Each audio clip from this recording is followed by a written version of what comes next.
Hi, everybody. Welcome back to the channel. Today's episode, Zachary Young is suing CNN news outlet for defamation. Now, Zachary Young is an ex-CIA operative, and in today's episode, we're going to conclude his testimony, which includes how all of this affected him personally, because, he's got to show some damages.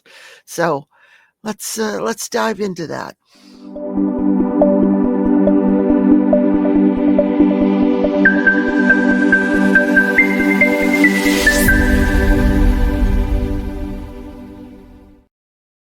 Hi, welcome back. Crafting and Crime Daily. Yes, that's me. So I recap live trials, so you have something to listen to while you are crafting.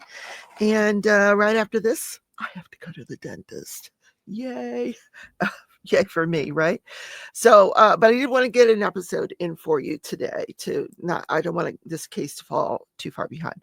So some of the issues that he took offense to, Zachary Young, he's still on the stand for almost 3 days. This guy was on the stand. Some of the things he took issue with was the term preying on Afghans. He was not preying on Afghans. He was called unscrupulous. Someone said he was masquerading as a Navy vet, which obviously he's not masquerading. He is a Navy vet. And he said in one instance, they actually mentioned that he lives in Austria, if anybody wants to find him. So now he's in fear that somebody's going to come looking for him. It's a pretty sad situation. So after this, he said he was, because here's a key point in this case, he deletes almost all of his contacts after all this goes down. Now, he has an explanation for that when he takes the stand, when he's testifying, but I'm not sure I'm buying it. I'm guessing that he had to delete those contacts because for their protection. These are confidential informants that he's built up over time that are helping him with safe houses and rides. And these are Afghan people that are helping out, with boots on the ground. So he says, but the explanation he gives is that he was so distraught. They kept contacting these people and not getting a response. He said it's like a girlfriend when you break up and you still try to call her, and she just doesn't ever pick up. So finally you get enough sense and you just delete her. Okay. You ghost her.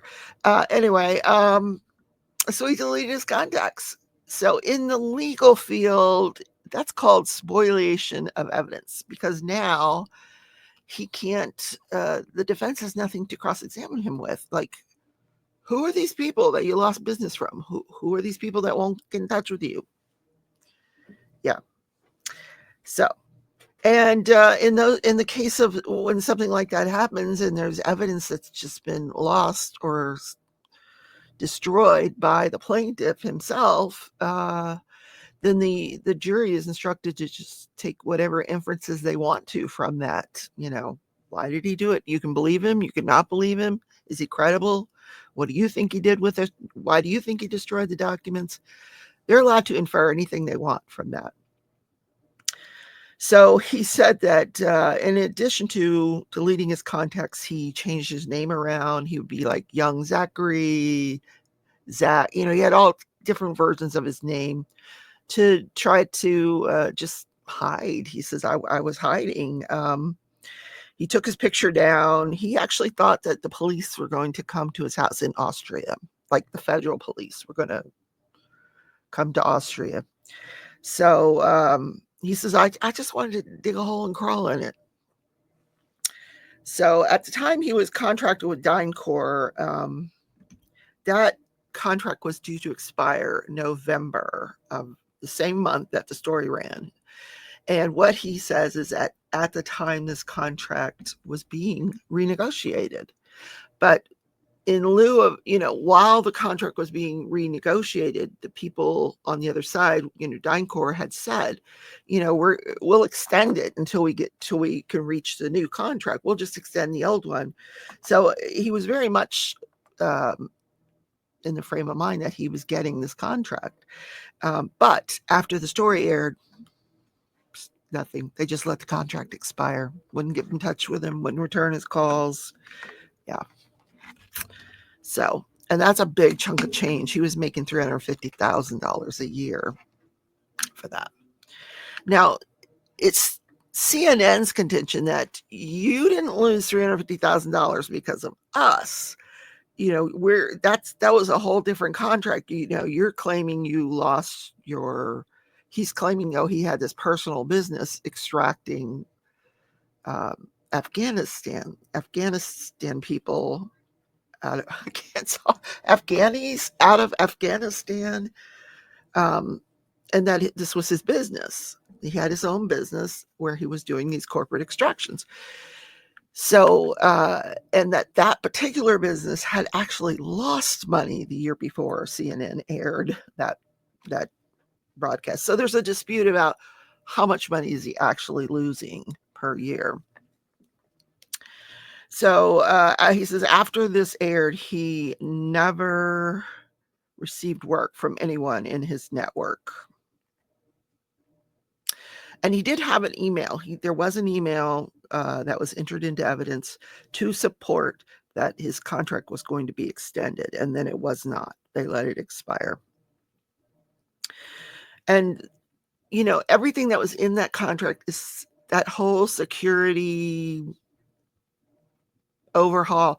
That was all of his work, his brain power. He said, it was something that he built and that would continue now without him. So he was left with no money, no work, and since the broadcast. And even after a period of time had passed, they were doing corporate evacuations out of Sudan. And he advertised that he would help. Anybody that wants corporate extraction, I can help you. Someone responded to that advertisement saying, this guy's CNN has already, beware of this guy. CNN has already proved that he's a scammer. Don't get in touch with him. So he couldn't even find work after a period of time. Here's what he has to say about how this all affected him.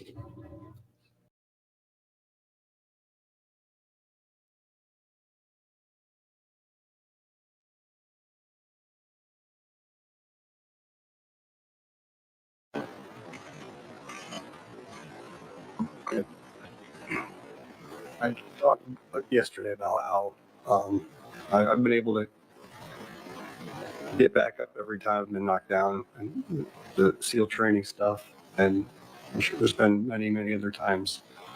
I've always been very proud of that quality, and it's just part of my DNA that you don't quit and you don't stop. And every time I failed, I tried to learn from it. I think failure is one of the best teachers.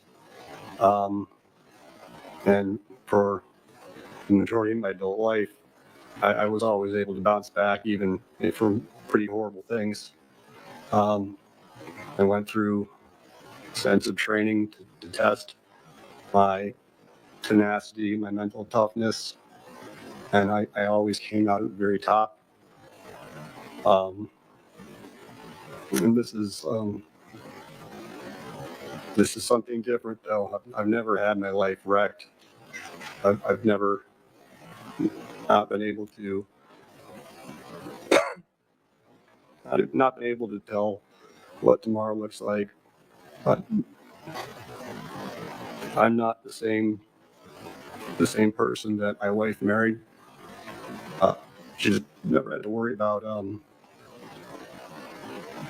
anything. She's always known that I'm a provider, and I always will be. my mom the same. So to do it to me is one thing, and to do it to my family, just Objection. That's not an issue in this case.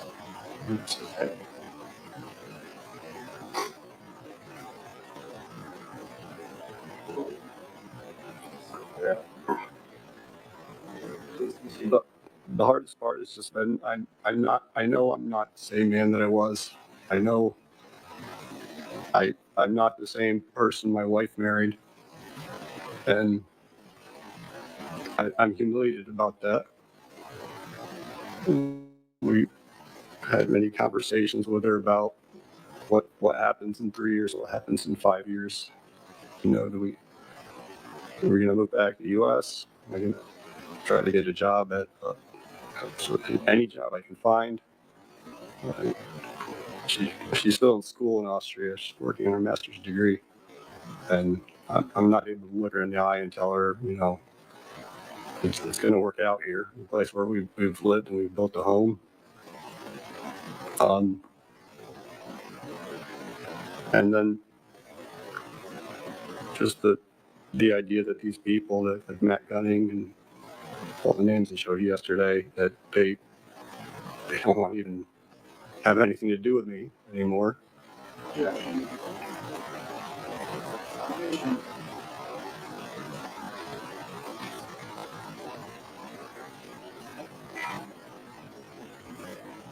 And I was just saying, to the extent it may be considered hearsay of comments they may have made, but if there's a different way you Zach, can ask a question differently. for the rest of this, I want you to tell me about the way you feel. Not at all. All of your testimony should be about how you feel, not what other people told you.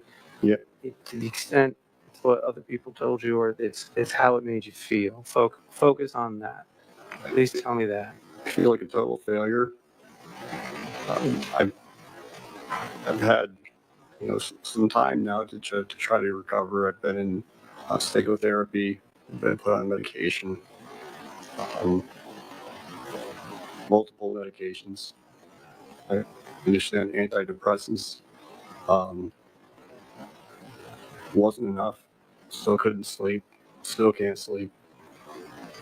Still have panic attacks. So they had to put me on stronger medication and put on stronger medicine for sleep and panic attacks. They all have side effects. I don't have the energy that I had before. It's affected our intimacy.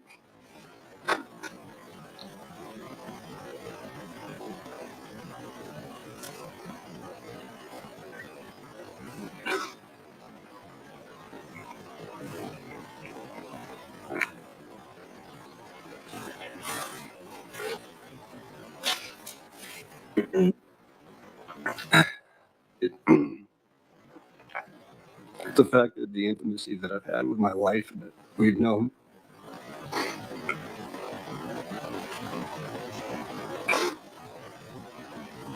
Because my libido's completely gone.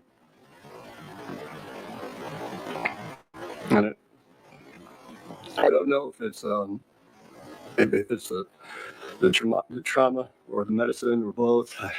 It's hard to separate it. But my wife has been very understanding. But I've been the rock. I've always been the rock, and I'm not. I'm not the rock that she married. I'm not the one that has the stability, and I have to lean on her for that. And it shouldn't be that way. And my wife's had to make a lot.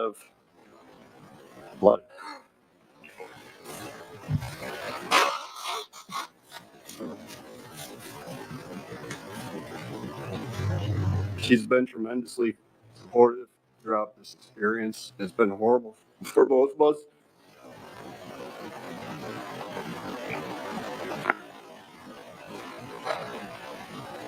And I just feel ashamed that I'm asking her to continue to try to accept me for the way I am now, which isn't the way I was before.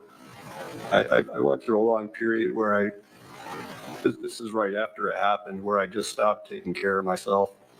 I didn't even notice. She'd have to point it out that I was wearing the same clothes for like 3 or 4 days at a time, and I wasn't using deodorant.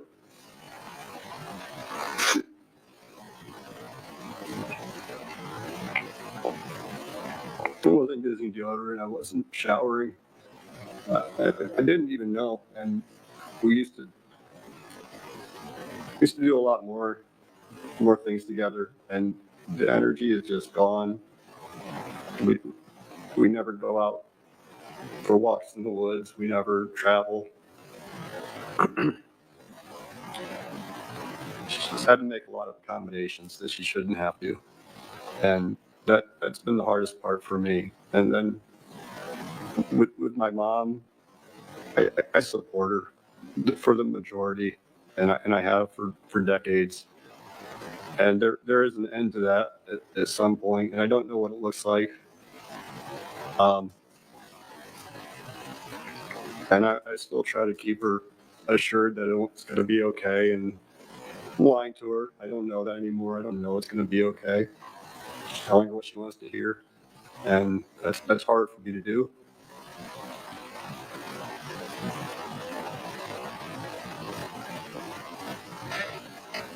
But you know, I try to tell myself it's going to be okay too. Maybe in 3 or 4 years, everything changes, and I wake up from this thing that was a bad nightmare. I don't believe myself. And you know what? Once something like this happens, it's forever. It's permanent. It doesn't go away. I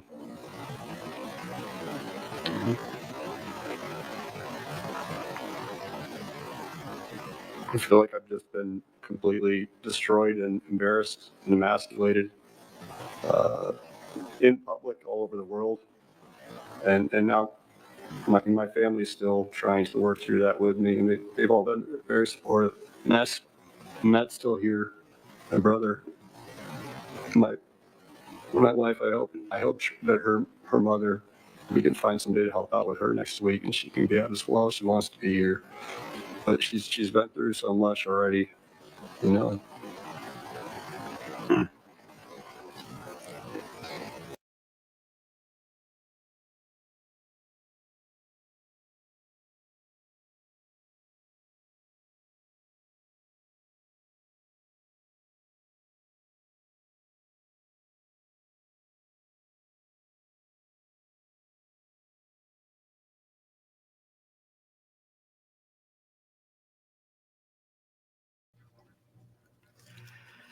Yeah. And I had it, I'm going to slow it down a little bit. I think I slowed it down a little bit. I don't think I played it at full speed, but he was let's just say full of theater, drama, destroyed, embarrassed, and emasculated. So after Zachary Young's testimony was completed, the next person on the stand was an expert witness on behalf of Zachary Young. He was a retired major general, an accountant, and a psychologist, all wrapped up into one. And he took the stand to bolster the contention that CNN news story was implicating him in black market evacuations, and that damaged his reputation and ruined his career. So now this guy goes on to talk about being on the board of directors of a nonprofit that was actually doing the same thing that Zach was doing, except they were airlifting people out. Up until the suicide bomber at the airport. And then they had to find a different way to get people out, which involved safe houses and all those other things. Transportation, safe houses. The total he got out of Afghanistan for his nonprofit was 380 Afghans who were eventually, after 3 weeks of going from safe house to safe house, they were able to fly them aboard a plane and safely escape. So, and this cost, the entire operation, he said, cost about $1 million. But he says that's not to say that we're a nonprofit. We're not trying to make any money. He says, I don't have any opinion about whether you're a profit or nonprofit. It's just, can you get these? What is the cost of getting someone out? What is the cost of getting a 16-year-old girl out of Afghanistan who doesn't want to be married off by the Taliban to some 80-year-old guy? Well, how do you put a price tag on that? And he says, I would not hire Zachary Young in my capacity as a board member for this nonprofit. But outside of that, yes, I totally believe in him. He's legit. I would use his services, but not through this nonprofit. So he was asked, well, how are you going to do it if you're not going to do it through your nonprofit? We'd find a way. We'd find a way to get those people out. We'd find a way. And then he was given a calculator and he was asked to calculate out the 380 something people, the 380 people divided, from 1 million, and it came out to be, what was it? Let's see. Like a couple thousand each, I think. Hold on, it's in my notes.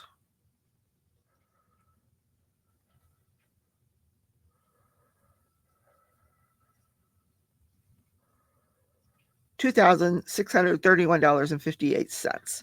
He goes, but contrast that, the plaintiff was charging 17 grand. Now, I don't know where he got 17 from. It was 14 and a half, and now all of a sudden it's 17. Of course, there was an extra 4,000 if you wanted to go an additional place. So maybe that's what they're talking about. But yeah. So the retired general stressed how important reputation is in the line of work. He says, this is not a job like Walmart where you go apply for this. He says, Zachary Young was the best at what he did. He was really, really good. He had the best contacts. And he said, you're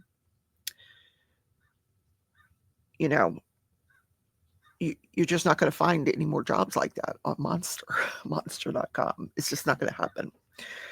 So then the next person to take the stand was an accountant, Richard Bolko.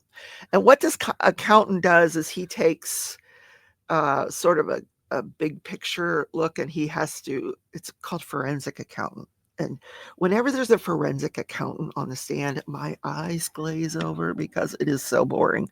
Because they're taking all these numbers and they're putting it into future. What is it worth in the future? And then they come out with a final number. And his final number for Zachary Young for lost income was $21.3 million.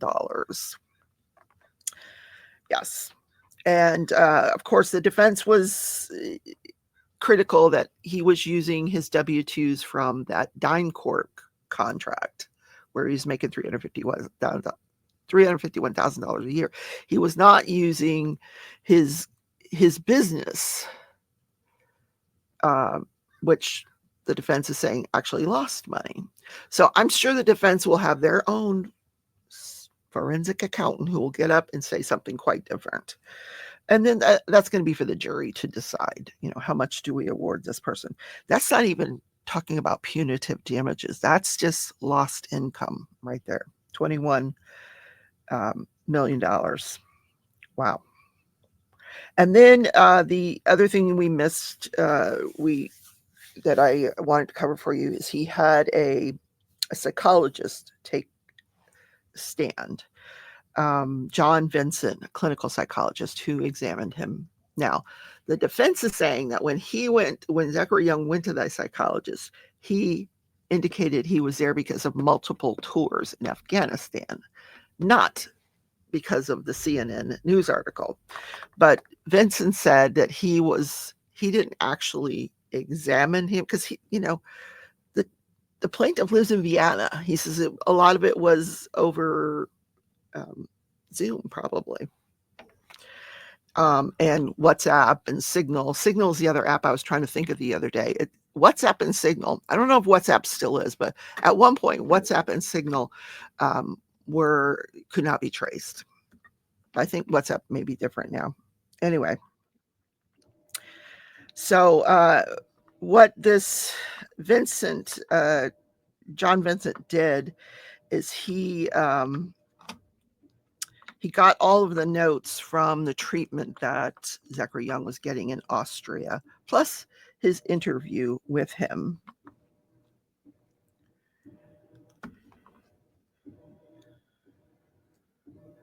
So the defense pointed out that there was a set of notes from another doctor that pointed to stress from high-risk deployments in Afghanistan, even though the plaintiff testified earlier in the week that he'd never been to Afghanistan. So two different sets of doctors had reported that Zachary Young was in Afghanistan at the time of the publications. So